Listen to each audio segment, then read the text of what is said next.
आप सभी साथियों का स्वागत है दोस्त मेरे हमारे इस नए वीडियो में, एक शानदार वीडियो में और एक बेहतरीन वीडियो में। मेरे भाई आज हम लोग पढ़ने वाले हैं लेक्चर नंबर 2 यानी कक्षा 10वीं के विज्ञान का हम लोग दूसरे चैप्टर को पढ़ने वाले हैं, अम्ल, क्षार और लवण। और मेरे भाई ये वाला जो हमारा लेक्चर है ये लेक्चर नंबर 2 है। ठीक है, हमने मेरे भाई लेक्चर नंबर 1 में ढेर सारी चीजों को सीख लिया है। जैसे हमने लेक्चर 1 में सीखा है कि अम्ल क्या होते हैं, लेक्चर 1 में हमने सीखा था कि अम्ल के प्रकार कितने होते हैं, हमने सीखा था कि अम्ल के गुण क्या होते हैं जो हमारे एग्जाम में पूछे जाते हैं, हमने मेरे भाई सीखा था कि अम्लों के रासायनिक गुण क्या होते हैं। ठीक है, आज मेरे भाई हम लोग सीखने वाले हैं कि अम्लों के उपयोग क्या क्या होते हैं, अम्लीय वर्षा किस तरीके से होती है, अम्ल राज किसे कहते हैं, अम्ल से संबंधित जितने भी हमारे बोर्ड एग्जाम में महत्वपूर्ण प्रश्न बनेंगे, इन चारों टॉपिक को मेरे भाई आज हम कवर करने वाले हैं और इसी टॉपिक को मेरे भाई आज हम लोग पढ़ने वाले हैं। बाकी जो ऊपर के टॉपिक दिख रहे हैं मेरे भाई इसको हमने लेक्चर नंबर 1 में कंप्लीट कर लिया है। ठीक है, और इसको मेरे भाई हम लोग पढ़ने वाले हैं लेक्चर नंबर 2 में। तो क्लास बहुत ही शानदार होने वाली है, बहुत ही मजेदार होने वाली है। आप मेरे साथ साथ नोट्स करते रहिएगा, मैं आपको वही चीजें पढ़ाने वाला हूं जो आपके एग्जाम में पूछे जाते हैं। तो चलिए मेरे भाई अपनी क्लास को हम लोग शुरुआत करते हैं। चलिए मेरे भाई, अच्छा ये बताइए हमसे, यदि आपको कोई अम्ल खाना हो, यदि आपको कोई अम्ल का टेस्ट करना हो तो आप कौन सा अम्ल का टेस्ट करोगे? प्रबल अम्ल का टेस्ट करोगे या दुर्बल अम्ल का टेस्ट करोगे? तो मेरे भाई एक चीज आप याद रखना, जब भी हम अम्ल को खाते हैं या जो भी अम्ल हम टेस्ट करते हैं वो दुर्बल अम्ल होता है। ठीक है, प्रबल अम्ल जो होते हैं वो तेजाब होते हैं। क्या हम तेजाब को खा सकते हैं? नहीं भैया, तेजाब को जैसे ही जीभ में रखेंगे हमारा जीभ ही गल जाएगा। इसलिए जब भी हम खाद्य पदार्थों को खाते हैं तो उसमें कौन सा अम्ल होता है? दुर्बल अम्ल होता है। ठीक है, ये आपके क्वेश्चन एग्जाम में पूछा गया क्वेश्चन है, तो यहाँ पे हम इसको लिख लेते हैं। ठीक है, चलिए देखिए हमने क्या पढ़ा था मेरे भाई, अम्ल। इंग्लिश में इसको क्या कहते हैं मेरे भाई? एसिड। कितने प्रकार के होते हैं? 2 प्रकार के। एक हमने पढ़ा था क्या चीज मेरे भाई? प्रबल अम्ल। इसको हम क्या कहते हैं? Strong acid. एक हमने क्या पढ़ा था मेरे भाई? दुर्बल अम्ल।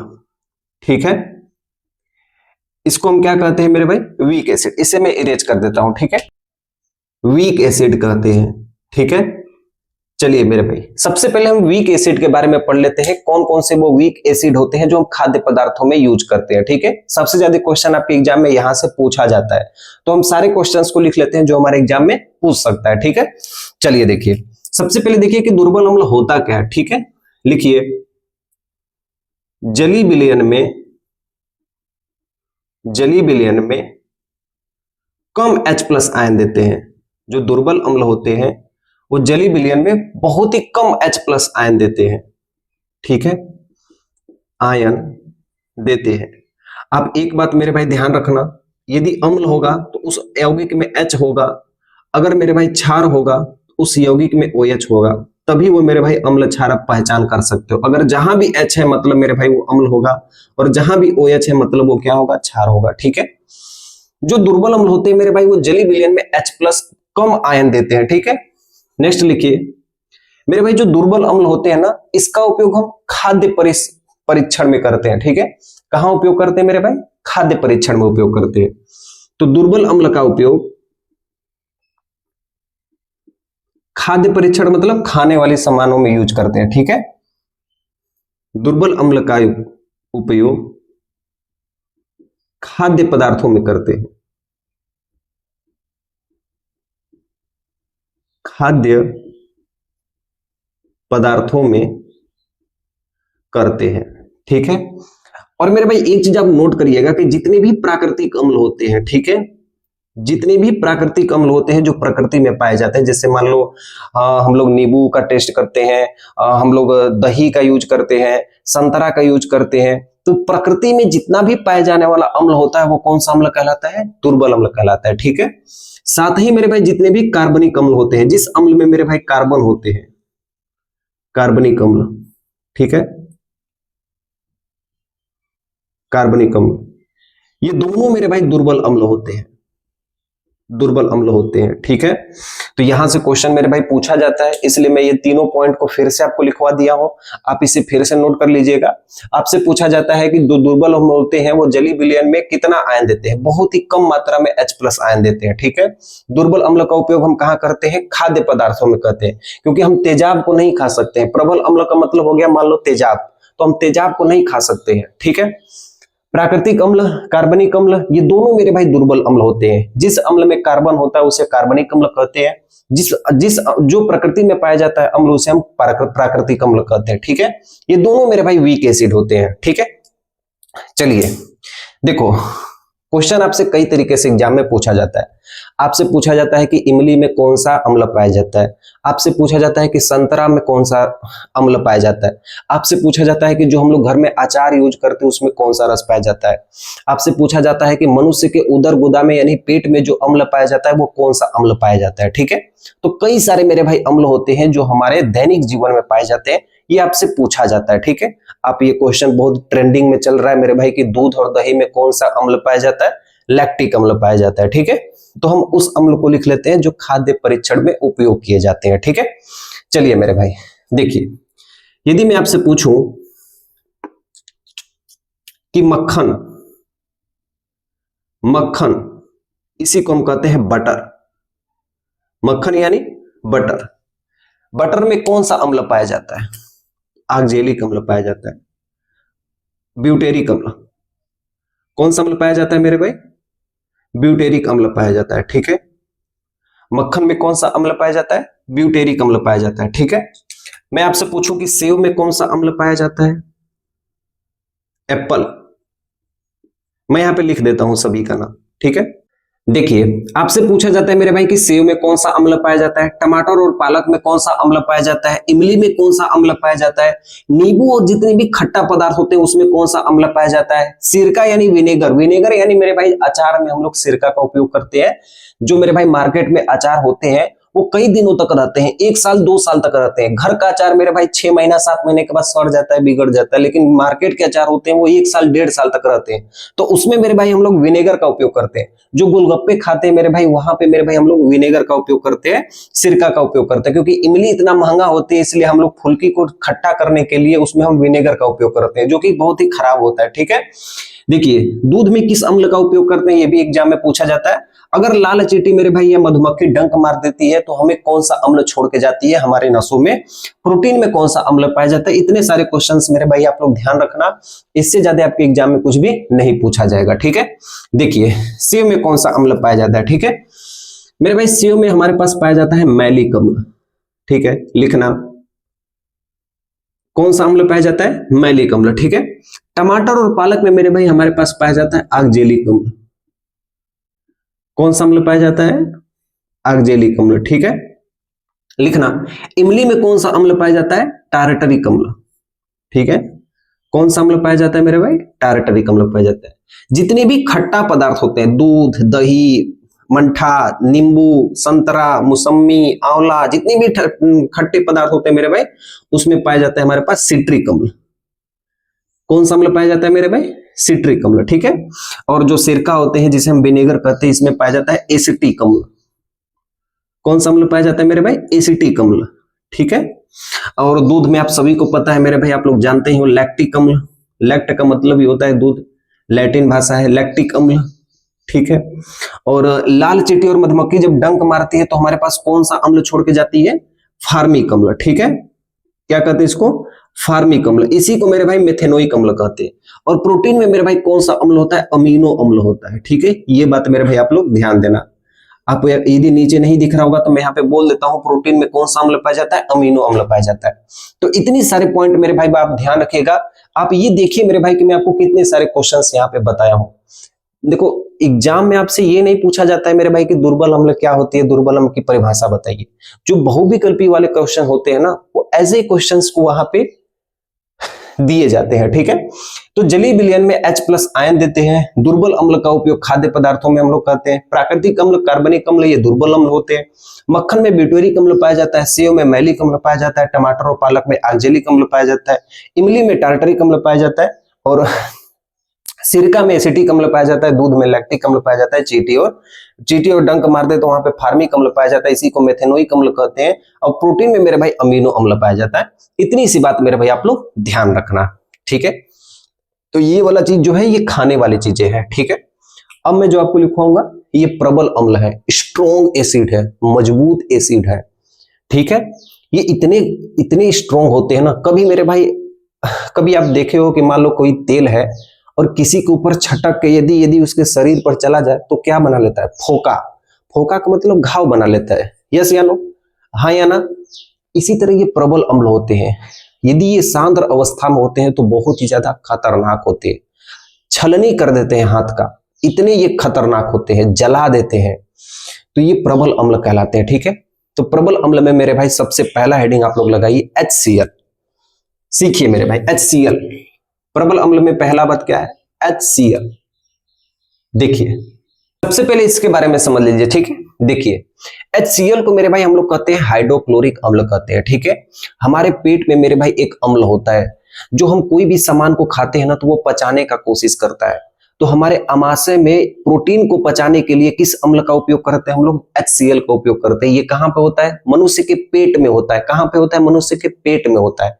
क्या करता है मेरे भाई, प्रोटीन का पाचन करता है, ठीक है।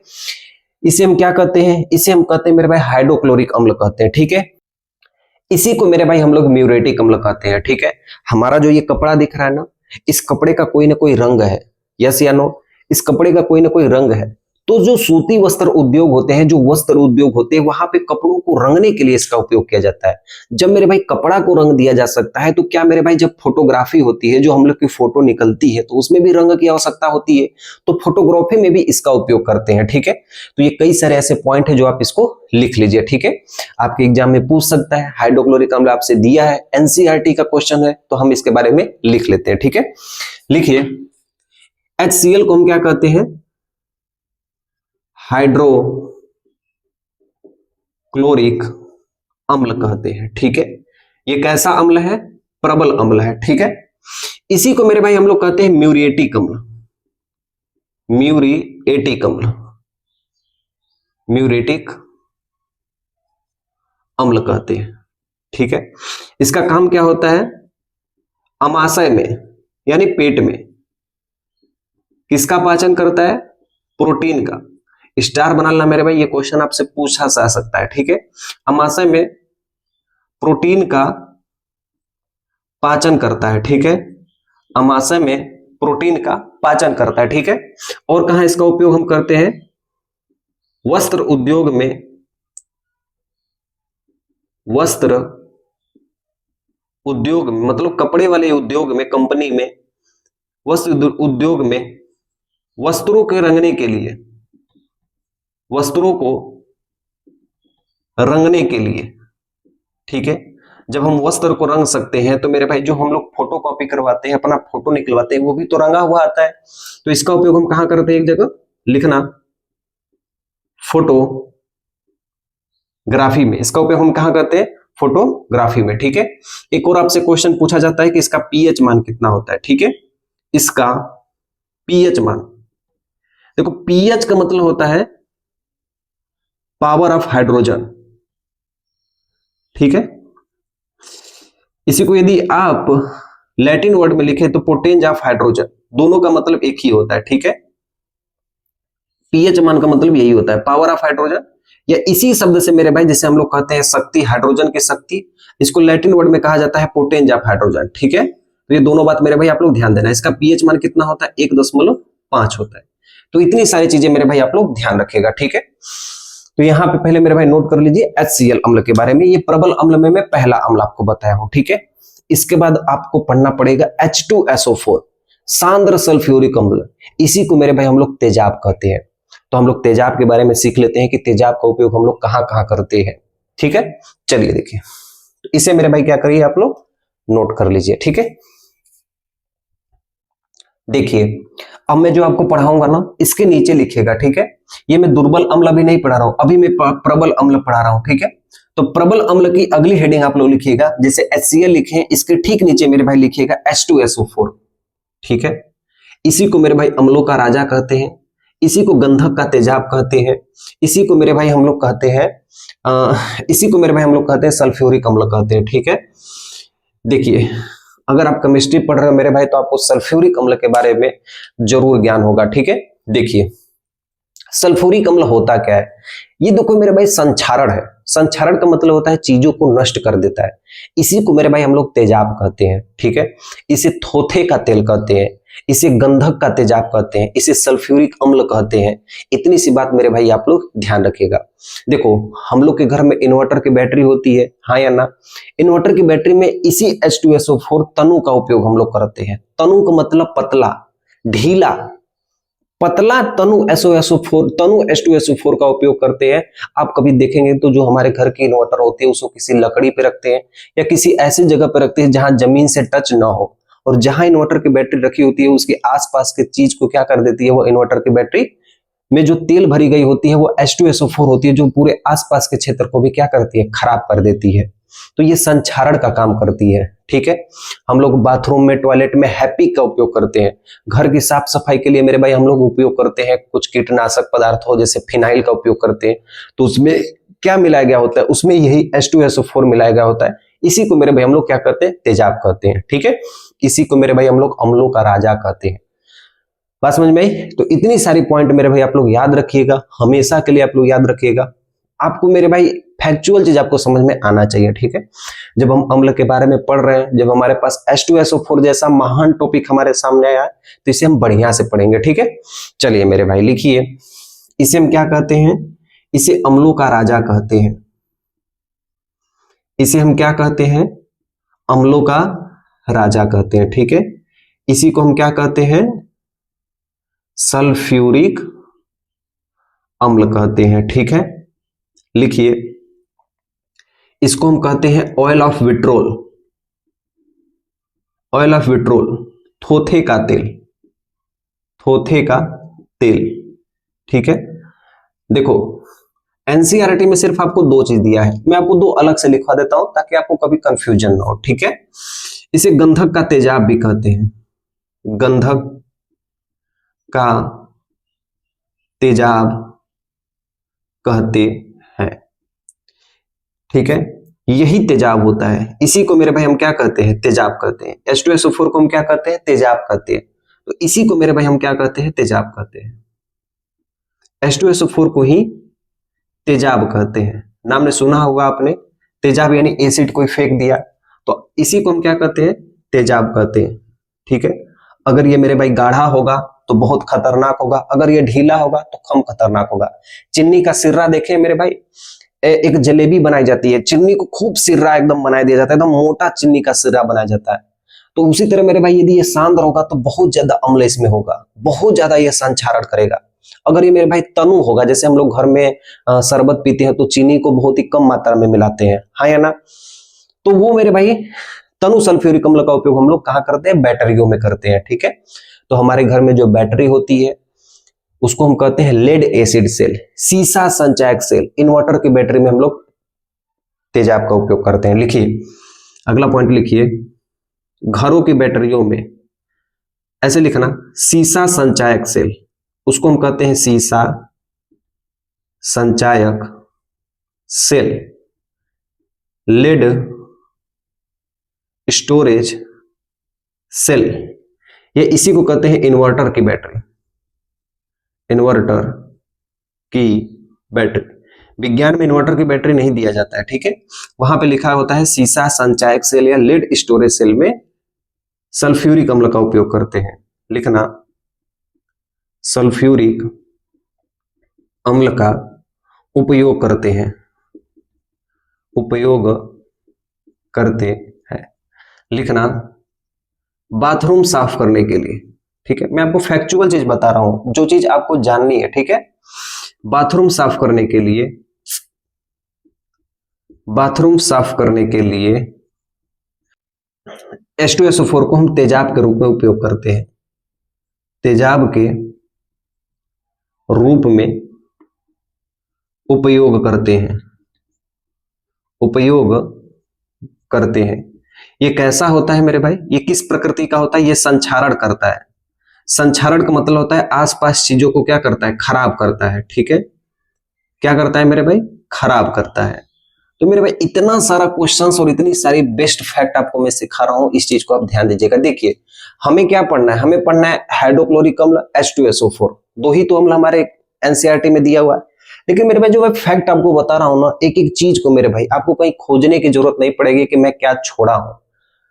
तो वही तो मैं आपको बता रहा हूं कि इसका उपयोग हम लोग कहां कहां पे करते हैं, ठीक है, समझ में आ रहा है। तो एक अम्ल हो गया, दो अम्ल हो गया, एक हमें पढ़ना है HNO3 सांद्र नाइट्रिक अम्ल, इसी को हम लोग कहते हैं सोरा, इसी को क्या कहते हैं, सोरा। तो उसको भी हम लिख लेते हैं, तीन ही अम्ल है, इस तीनों अम्लों को मेरे भाई हम पढ़ लेते हैं, इसका उपयोग आपसे एग्जाम में पूछा जाता है, ठीक है।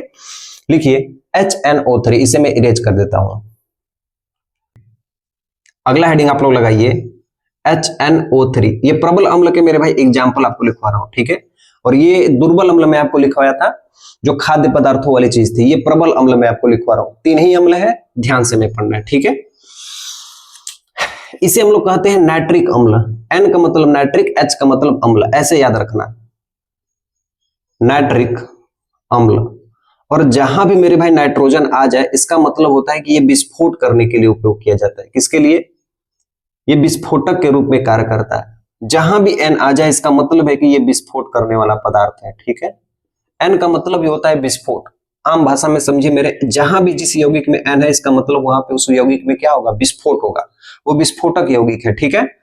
तो विस्फोटक के रूप में इसका हम उपयोग करते हैं, ठीक है। इसे मेरे भाई हम लोग सोरे का अम्ल कहते हैं, सोरे का अम्ल कहते हैं, ठीक है, सोरे का अम्ल कहते हैं, ठीक है। देखो इसे हम क्या कहते हैं मेरे भाई, सोरे का अम्ल कहते हैं, ठीक है। इसका उपयोग हम कहां करते हैं, लिखिए इसका उपयोग शीशे के विनाश के लिए किया जाता है, शीशे के विनाश के लिए किया जाता है, किया जाता है। इसी को हम लोग क्या कहते हैं, नाइट्रिक अम्ल। HNO3 को नाइट्रिक अम्ल कहते हैं, विस्फोटक के रूप में कार्य करता है, सोरे का अम्ल कहते हैं, इसका उपयोग शीशे के विनाश के लिए किया जाता है। इतनी सी बात मेरे भाई आप लोग ध्यान रखना, ठीक है। चलिए देखिए, अब मैं आपको एक कहानी बताता हूं, ठीक है। मैं एक बार गया था ताजमहल घूमने के लिए, सच्ची घटना पर आधारित कहानी बताता हूं। ताजमहल गया था घूमने के लिए, हम लोग 4 लोग थे, ठीक है। हम लोग 4 लोग थे, घूमने के लिए गए थे ताजमहल के पास। जैसे हम लोग ताजमहल के अंदर गए तो वहां पे इलेक्ट्रिक व्हीकल चलती हैं। ताजमहल के 1 किलोमीटर एरिया में मेरे भाई आप देखोगे, आगरा के आसपास के 1 किलोमीटर एरिया में मेरे भाई इलेक्ट्रिक व्हीकल चलती हैं। आपको मेरे भाई ना वहां पे सीएनजी आपको मिल जाएंगे, लेकिन आपको पेट्रोल और डीजल वाली गाड़ियां नहीं चलती है, ठीक है। आगरा के पास 2 किलोमीटर के एरिया में जितनी भी कंपनी है, सबको बंद कर दिया गया है। क्यों ऐसा कर दिया गया? देखो यही हमें पढ़ना होता है, अम्लीय वर्षा, ठीक है। अम्लीय वर्षा के कारण ही मेरे भाई जो हमारे ताजमहल का जो सफेद रंग था, वो मेरे भाई पीला रंग हो गया है, ठीक है। ताजमहल का जो रंग था वो कैसा हो गया, पीला रंग हो गया है, हल्का पीला हो गया है। किसके कारण हो गया मेरे भाई, अम्लीय वर्षा के कारण। तो हमें अभी पढ़ना है अम्लीय वर्षा किसे कहते हैं, ध्यान दीजिएगा, ठीक है। पहले आप इसे लिख लीजिए, फिर मैं आपको अम्लीय वर्षा का पूरा डायग्राम बना देता हूं, ध्यान से देखिएगा, ठीक है। लिखिए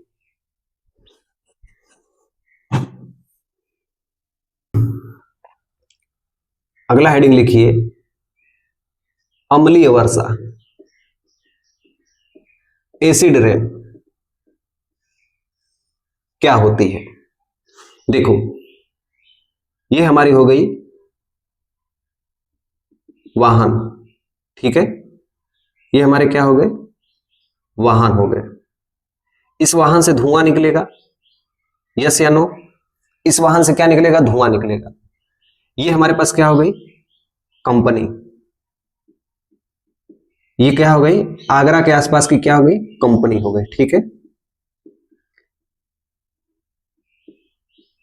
ये क्या हो गई, कंपनी हो गई। कंपनी से भी धुआं निकलेंगे। जो धुआं निकलते हैं ना, जो विषैली धुआं निकलते हैं, वो नाइट्रस ऑक्साइड,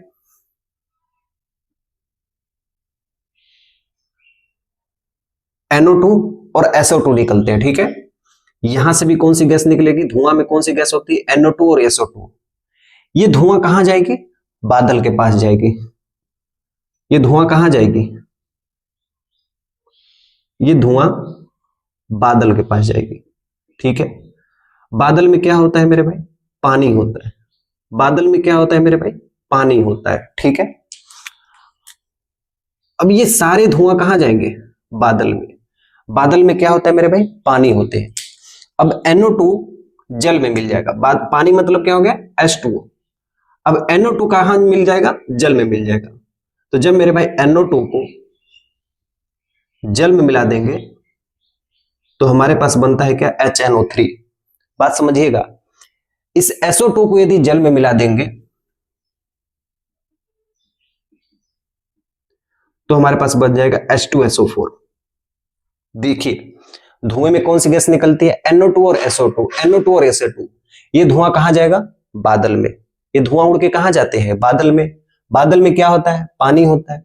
अब ये धुआं किससे मिलेगा? पानी से मिलेगा तो HNO3 मतलब नाइट्रिक अम्ल बनाता है। SO2 यदि पानी से मिलता है तो सल्फ्यूरिक अम्ल बनाता है। ठीक है, अब देखिए ये दोनों, ठीक है, अब ये क्या होंगे? बारिश होंगे। अरे बादल है तो पानी बरसेगा ही, यस या नो? बोलोगे हाँ भैया। अब ये हमारा क्या है? ताजमहल। ये हमारा क्या है मेरे भाई? ताजमहल है। ठीक है, हम ऐसे बना देते हैं समझने के लिए। ठीक है, अब जैसे ही ये बादल का पानी जो ये आपको दिखाई दे रहा है, जैसे ही ताजमहल के मेरे भाई इस सतह पर ये टकराएगा, इस सतह को मेरे भाई कैसा कर देगा? ये पीला कर देगा। ठीक है, तो ताजमहल का जो पीला रंग होता है वो किसके कारण होता है मेरे भाई? अम्लीय वर्षा के कारण होता है। किसके कारण होता है? अम्लीय वर्षा के कारण होता है। अम्लीय वर्षा में कौन कौन से मेरे भाई अम्ल होते हैं? नाइट्रिक अम्ल, सल्फ्यूरिक अम्ल। और किस मात्रा में होते हैं? सांद्र अवस्था में होते हैं। बहुत ही घातक होते हैं पहली बारिश के पानी। इसलिए आपसे कहा जाता है कि जब भी पहली बारिश का पानी हो, नहीं जाना चाहिए बाहर, क्योंकि वो जो वर्षा होती है वो अम्लीय वर्षा होती है, एसिडिक रेन होती है, जो हमारे त्वचा को भी खराब कर सकती है। इतनी खतरनाक होती है पहली बारिश। ठीक है, चलिए तो इस पॉइंट को मेरे भाई आप लोग लिख लीजिए। लिखिए,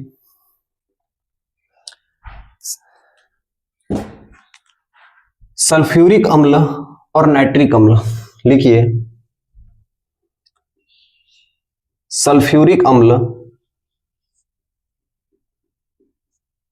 H2SO4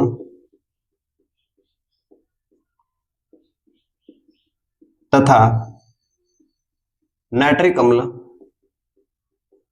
HNO3 से युक्त वर्षा, से युक्त मतलब दोनों मिला के जो वर्षा होती है को कौन सी वर्षा हम कहते हैं? अम्लीय वर्षा कहते हैं। अम्लीय वर्षा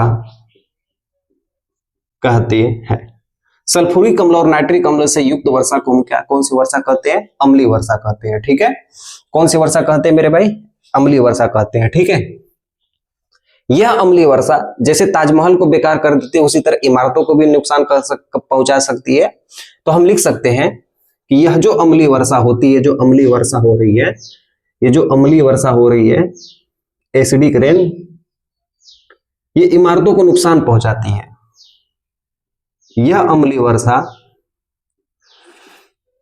ठीक है, इमारतों को नुकसान, ये मैं आपको कंसेप्ट बताया हूं सीखने के लिए। ठीक है, नुकसान पहुंचाती है। इस कारण इसे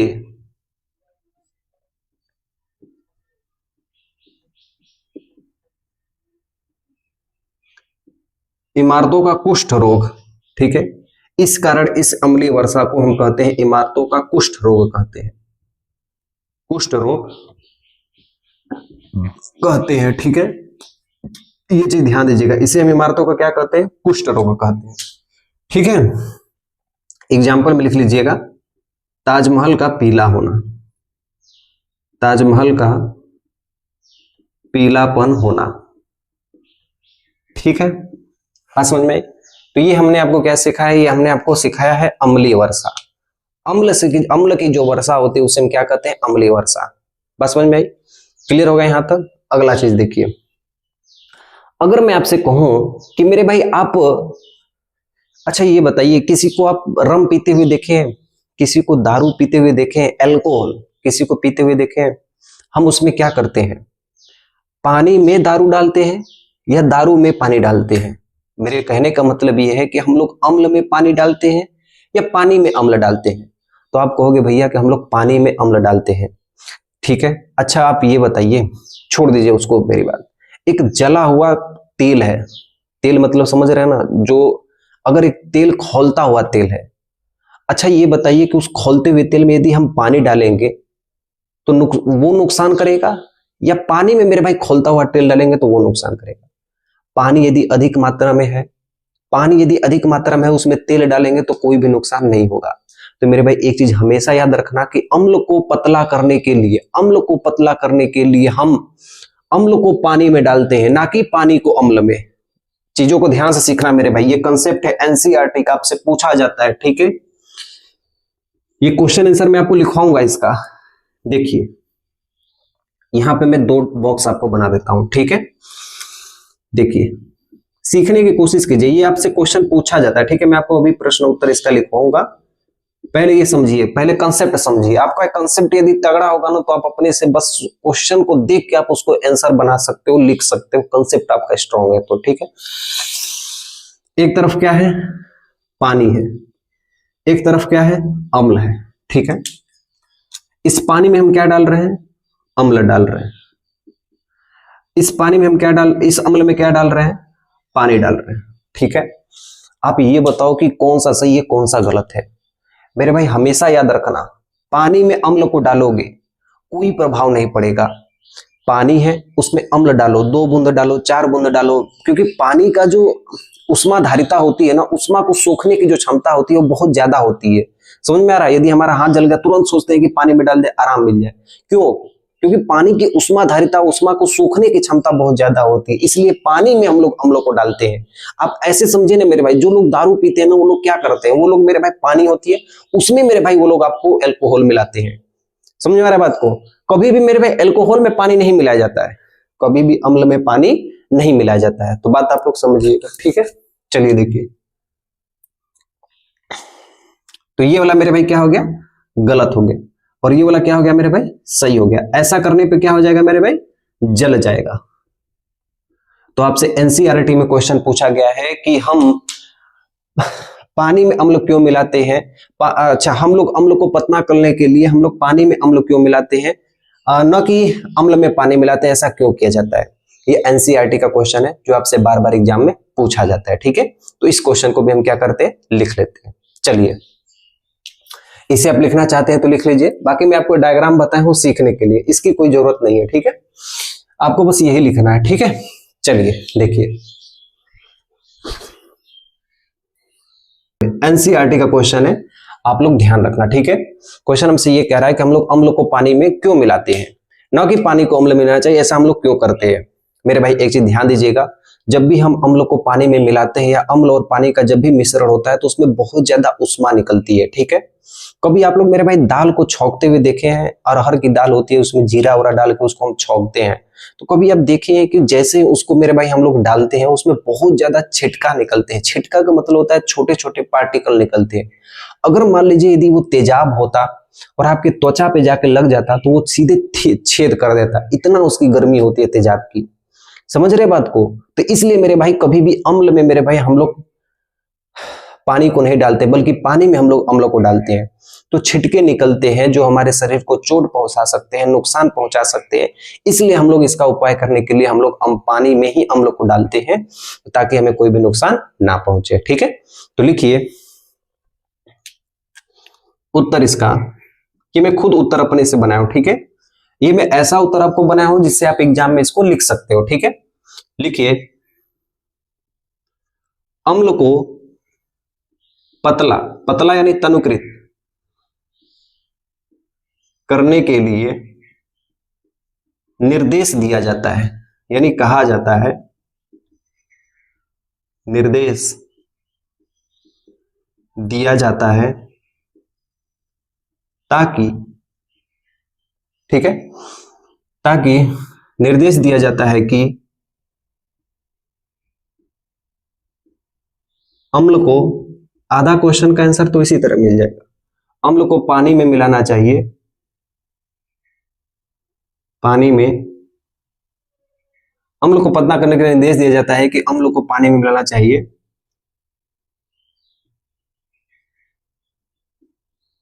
अम्ल को पानी में मिलाना चाहिए, न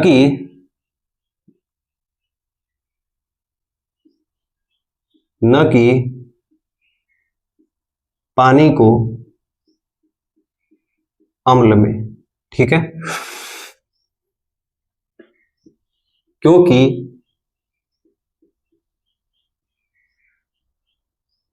अम्ल और पानी के मिश्रण में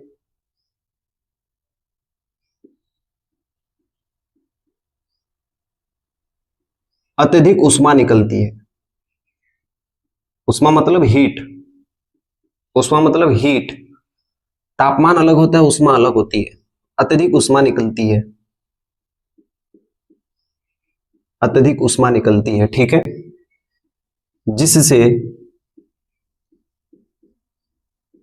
तेजी से छींटे, छींटे का मतलब छोटे छोटे पार्टिकल, जिससे तेजी से छींटे उड़ते हैं, उड़ते हैं, जो हमारी त्वचा को नुकसान पहुंचाते हैं, नुकसान पहुंचाते हैं। ठीक है, इसलिए त्वचा को नुकसान पहुंचाते हैं, इसलिए पानी में अम्ल डालते हैं, जिससे कोई हानि न हो, जिससे कोई और नुकसान या हानि न हो। बात समझ में आए आपको? क्लियर हो गया यहां पर? तो अम्ल को तरलीकृत पतला करने के लिए क्यों कहा जाता है कि अम्ल को पानी में मिलाना चाहिए, ना कि पानी को अम्ल में? अम्ल को पतला करने के लिए निर्देश दिया जाता है कि अम्ल को पानी में मिलाना चाहिए, न कि पानी को अम्ल में, क्योंकि अम्ल और पानी के मिश्रण अत्यधिक ऊष्मा निकलती है, जिससे तेजी से छींटे उड़ते हैं, जो हमारी त्वचा को नुकसान पहुंचाते हैं। इसलिए पानी में अम्ल डालते हैं, जिससे कोई और नुकसान न हो। ठीक है, चलिए मेरे भाई देखिए, अगला क्वेश्चन हमसे ये पूछा जाता है कि जो अम्ल का जलीय विलयन होता है वो विद्युत का चालन क्यों करता है? ठीक है, अम्ल का जो जलीय विलयन होता है वो विद्युत का चालन क्यों करता है? मैंने आपसे पहले ही कहा था कि जो अम्ल होते हैं वो H+ आयन तोड़ते हैं, जो क्षार होते हैं वो OH- आयन तोड़ते हैं। ठीक है, तो लिखिए क्वेश्चन नंबर 2, अम्ल का जलीय विलयन, अम्ल का, लिखिए अम्ल का जलीय विलयन विद्युत का चालन क्यों करते हैं? देखो, कहीं भी मेरे भाई विद्युत धारा प्रवाहित होगी तो जब तक उसमें प्लस और माइनस नहीं मिलेंगे तब तक विद्युत धारा प्रवाहित नहीं होगी। देखिए, किसी भी विलयन में दो चीज आपको मिलना चाहिए। अगर HCl है, इसको पानी में घोल दो, ये पानी में जैसे ही घोलोगे मेरे भाई ये टूट जाएगा, H+Cl- में टूट जाएगा। जब टूट जाएगा तो मेरे भाई ये आयन बन जाएंगे, और आयन में विद्युत धारा प्रवाहित होती है। ठीक है, देखिए H2SO4 है, देखिए H2SO4 है, इसको यदि पानी में घोल दिया जाएगा तो ये दो चीजों में टूट जाएगा। ठीक है, HSO4, SO4 पे 2 माइनस, H पे 1 प्लस, ये दो यहां पे चला आता है, एक यहां पे चला जाता है, इसलिए ये बनता है H2SO4। तो जब मेरे भाई ये भी प्लस माइनस में टूट गया तो ये भी यहाँ पे विद्युत धारा प्रवाहित हो जाती है। तो जैसे जैसे मेरे भाई आयन में टूटता है वैसे वैसे विद्युत धारा प्रवाहित हो जाती है। ठीक है, ये बात आप लोग ध्यान रखना। तो लिखिए अम्ल का जलीय विलयन विद्युत का चालन क्यों करते हैं? ठीक है, देखिए जो अम्ल होते हैं जैसे उसको हम जल में घोलते हैं या पानी में घोलते हैं तो वैसे ही वो अपने आयन में टूट जाते हैं। जब आयन में टूट जाते हैं मेरे भाई तो वहां पे विद्युत धारा का प्रवाह आसानी से हो जाता है। जब विद्युत धारा उस अम्ल में मेरे भाई प्रवाहित होने लगती है तो जो उसके आयन होते हैं उसमें भी धारा प्रवाहित होने लगती है। ठीक है, लिखिए उत्तर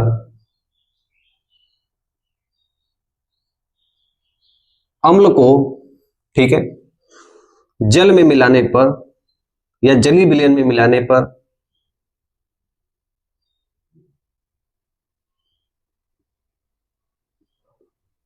जली मिलियन में मिलाने पर, ये आपसे एग्जाम में क्वेश्चन पूछ सकता है, ठीक है, इसलिए मैं आपको लिखवा रहा हूं। अम्ल को जली विलयन में मिलाने पर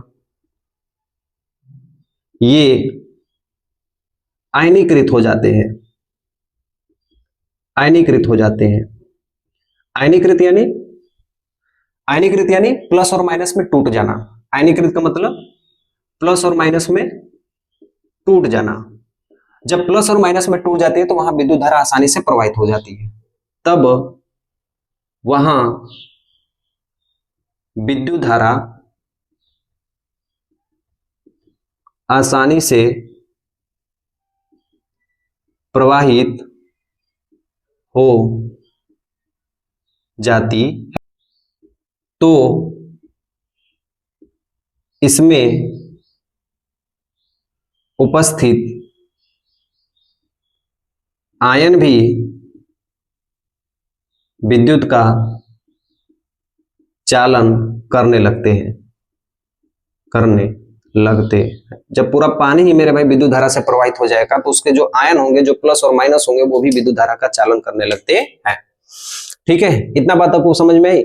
अगला चीज देखिए मेरे भाई, अक्सर मेरे भाई आप देखे होंगे कि जो अचार होते हैं, हमारे घर में अचार बनता है, हाँ, तो हम लोग अचार को कहाँ रखते हैं? हम लोग अचार को किसी शीशे के डब्बे में रखते हैं, ठीक है कि नहीं? कभी आप दही खाए हो मेरे भाई? मार्केट आप जाना और बोलना भैया हमको दही चाहिए, तो दही आपको कुल्हड़ में देता है, मिट्टी के बर्तन में आपको दिया जाता है। जहां पे मिट्टी के बर्तन उपलब्ध होती है, आप वहां पे देखिएगा दही को अक्सर कुल्हड़ में दिया जाता है, मिट्टी के बर्तन में दिया जाता है। ऐसा क्यों दिया जाता है? और क्वेश्चन यहां तक एनसीईआरटी पूछ लेता है कि पीतल और तांबा के बर्तन में खट्टे पदार्थ को क्यों नहीं रखना चाहिए? क्योंकि मेरे भाई कहा जाता है ना, खट्टे पदार्थ यदि पीतल और तांबा वाले बर्तन में रख दिया जाए तो वो हानिकारक हो जाता है, फूड पॉइजनिंग हो जाता है, आपके शरीर में खाद्य का रोग हो जाता है, मतलब शरीर में फफूंद निकलने लगते हैं, इतना खतरनाक रोग निकल जाता है। ठीक है, यदि आप पीतल और मेरे भाई आप यदि पीतल और तांबा के बर्तन में यदि खट्टे पदार्थ रखते हैं तो ये जहरीला बन जाता है, ये बात आप लोग ध्यान रखना। तो ये क्वेश्चन एनसीईआरटी में है, ये पूछा जाता है, इसको हम क्यों उपयोग करते हैं ये भी हम आपको बताते हैं। ठीक है, चलिए तो इसे लिख लीजिए, फिर हम वो क्वेश्चन लिख लेते हैं जो हमसे पूछा जाता है। दो और क्वेश्चन है, छोटा छोटा क्वेश्चन, उसे भी हम फटफट लिख देते हैं। क्वेश्चन है, ठीक है, अम्ल से रिलेटेड यह तीसरा क्वेश्चन है। ठीक है, देखिए, पीतल तथा तांबे के बर्तन में, लिखिए, पीतल कॉपर और जिंक से बना होता है। कभी भी पीतल आपसे कोई पूछे तो ऐसे याद करना, पिताजी, इसका मतलब होता है पी का मतलब पीतल, किससे बनता है मेरे भाई? तांबा, तांबा यानी कॉपर, और जी का मतलब होता है जिंक, तो कॉपर और जिंक से क्या बनता है? पीतल बनता है। तो पीतल तथा तांबा, कॉपर के बर्तन में दही या खट्टे पदार्थ, खट्टे पदार्थ मतलब जैसे नींबू का अचार हो गया, आंवला का अचार हो गया, जो भी खट्टा पदार्थ है, ठीक है, अचार लिख लेना समझने के लिए, को पीतल तथा तांबे के बर्तन में खट्टे पदार्थ यानी अचार को, ठीक है, क्यों नहीं रखकर खाना चाहिए? क्यों नहीं रखकर खाना चाहिए? पहली बात, अगर आप ऐसा करते हो तो आपको क्या हो जाएगा? फूड पॉइजनिंग, खाद्य का जहर आपके शरीर में फैल जाएगा, फूड पॉइजनिंग। ठीक है, देखो, इसलिए मेरे भाई हम लोग क्या करते हैं, जो अचार रखते हैं वो शीशे के बर्तन में हम लोग रखते हैं। जो हम लोग दही खाते हैं वो कुल्हड़ के बर्तन, कुल्हड़ होती है, मिट्टी का बर्तन होता है, उसमें हम लोग दही का खाते हैं। ठीक है, चलिए देखिए, अगर कोई दूसरा बर्तन आप दही के लिए यूज करोगे तो आप देखना वहां पे पानी पानी पूरा छोड़ने लगता है, ठीक है, और वो जल्द ही खराब हो जाता है दही। और यदि आप वो मिट्टी के बर्तन में दही को रखते हो तो वो ज्यादा समय तक बचा हुआ रहता है। ठीक है, लिखिए, पीतल तथा तांबा, ऐसे आप लिखते रहिएगा ब्रैकेट में। ठीक है, पीतल तथा तांबा के बर्तन में दही या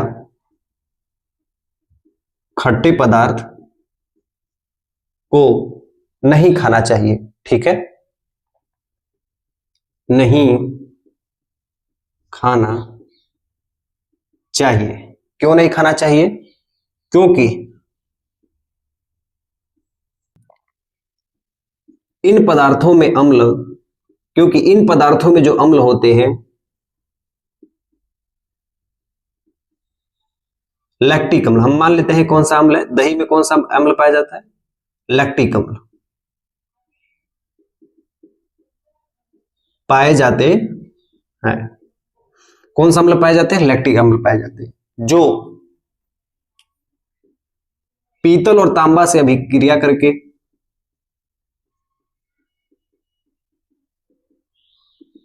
मेरे भाई, कोई भी, आपको मैं बताया हूं कि जब भी कोई अम्ल किसी धातु से अभिक्रिया करता है तो लवण का निर्माण करता है। ठीक है, पीतल और तांबा से अभिक्रिया करके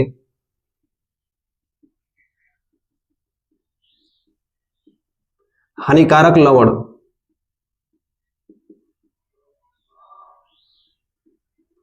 मतलब का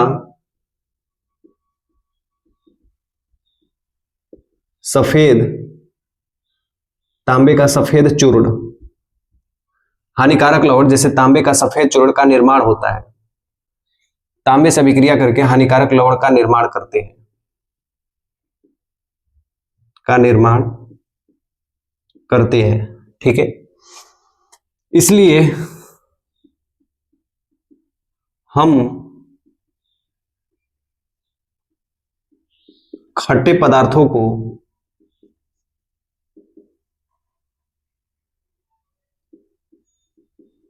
शीशे में या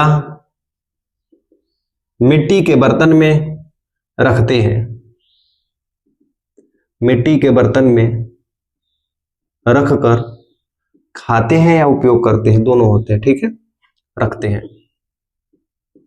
मिट्टी के, इसलिए हम खट्टे पदार्थों को शीशे में या मिट्टी के बर्तन में उपयोग करते हैं, उपयोग करते हैं। आप इसमें रखो, खाओ, कोई नुकसान नहीं होगा। तो ये 3 क्वेश्चन है जो मेरे भाई, जो एनसीईआरटी में अम्ल के द्वारा आपसे पूछा जाता है। ठीक है, इतना क्वेश्चन में मेरे भाई आपको सिखा दिया हूं, इतना मैं आपको पढ़ा दिया हूं मेरे भाई, इससे ज्यादा आपके एग्जाम में कोई भी क्वेश्चन नहीं पूछा जाएगा। आप 2 लेक्चर से मेरे भाई श्योर रहिएगा कि आपको यहां से ढेर सारे क्वेश्चन बनने वाले हैं। ठीक है, कैसी लगी आपको क्लास मुझे जरूर बताना।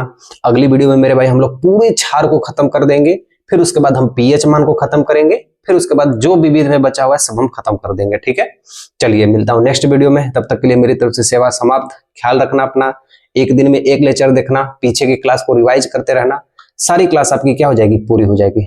ठीक है, जय हिंद, सेवा समाप्त।